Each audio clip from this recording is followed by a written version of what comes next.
Gautam neuro care brain stroke migraine fits brain and spine surgeries కి best neuro surgeon. అనుకున్నట్టే జరిగింది. మహిళలకు ఉచిత బస్సును రద్దు చేయాలని ఎవరో ఒకరు ఖచ్చితంగా కోర్టుకు వెళ్తారని అంతా అనుకుంటూనే ఉన్నారు. ఇప్పుడు ఆ రోజు రాని వచ్చింది. ఆర్టీసీ బస్సుల్లో మహిళలకు ఉచిత ప్రయాణాన్ని రద్దు చేయాలి అంటూ తెలంగాణ హైకోర్టులో ఓ ప్రైవేట్ ఉద్యోగి పబ్లిక్ ఇంట్రెస్టింగ్ లిటిగేషన్ కు వెళ్లారు. ఆర్టీసీ బస్సుల్లో మహిళలకు ఉచిత ప్రయాణానికి అనుమతి ఇవ్వడంతో అనేక సామాజిక సమస్యలు తలెత్తుతున్నాయని పిటిషనర్ పిల్లో కోర్టుకు తెలిపారు. మహిళలకు బస్సుల్లో ఉచిత ప్రయాణ వసతిని కల్పించే అధికారం రాష్ట్ర ప్రభుత్వానికి లేదని పిటిషనర్ కోర్టుకు విన్నపించారు. ఉచిత బస్పై దాఖలైన పిల్ను హైకోర్టు విచారణకు స్వీకరించడంతో ఫ్రీ బస్సు పథకంపై చర్చ మొదలైంది. కొంత టెన్షన్ కూడా మొదలైందనే చెప్పాలి. ఉచిత బస్సుపై హైకోర్టు ఎలాంటి మార్గదర్శకాలు ఇస్తుంది అన్నది ఇప్పుడు ఆసక్తికరంగా మారుతుంది. ఉచిత బస్పై కోర్టులో దాఖలు చేసిన పిల్లో పిటిషన్ అనేక అంశాలను చేర్చారు. డిసెంబర్ 9న తెలంగాణలో ఉచిత బస్సు ప్రయాణం మొదలైంది. దీనివల్ల కొందరు మహిళలు అవసరం లేకపోయినా ఆర్టీసీ బస్సులో ప్రయాణం చేస్తున్నారనే వాదనను కోర్టు ముందు పెట్టారు. అంతేకాదు, ఉచిత బస్సు ప్రయాణం మొదలైన తర్వాత తెలంగాణలో అనేక మంది ఆటో డ్రైవర్లో ఆత్మస్థైర్యం తగ్గిందని చెప్పుకొచ్చారు. ఆటోలను వాడే సంఖ్య తగ్గి వారికి ఉపాధి కరువు అయ్యిందని చెప్పుకొచ్చారు.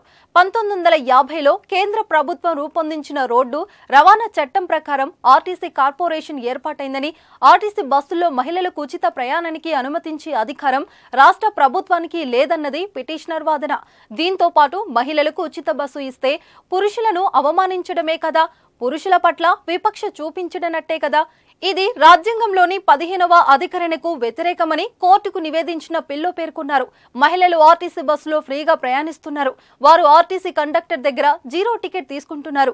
అయితే ఈ జీరో టికెట్ కు సంబంధించిన డబ్బులను గవర్నమెంట్ చెల్లిస్తుంది. అంటే పన్నుల రూపంలో ప్రజల దగ్గర నుంచి సేకరిస్తున్న సొమ్మును ఆర్టీసీకి ప్రభుత్వం ఫ్రీగా ఇవ్వాల్సి వస్తుంది. అందరూ పన్నుల రూపంలో కట్టే డబ్బుతో కొందరికి మాత్రమే ప్రయోజనాలను ఎలా కల్పిస్తారన్నది పిటిషనర్ వాదన. వెంటనే తెలంగాణలో మహిళలకు ఉచిత బస్సు సౌకర్యాన్ని రద్దు చేయాలంటున్నారు పిటిషనర్.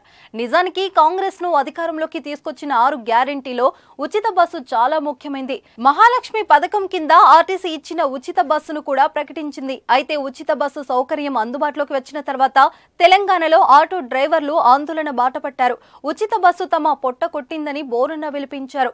భిక్షాటన చేశారు. ఆందోళనలు నిరసనలు కూడా చేశారు. ప్రభుత్వం ఇవేమీ పట్టించుకోలేదు.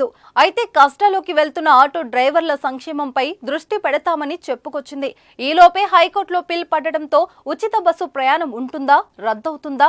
పిటిషన్ విచారణకు స్వీకరించిన హైకోర్టు ఎలాంటి డైరెక్షన్ ఇస్తుంది? ఇక ప్రభుత్వం ఏ సమాధానం చెబుతుందన్నది ఇప్పుడు ఆసక్తికరంగా మారింది.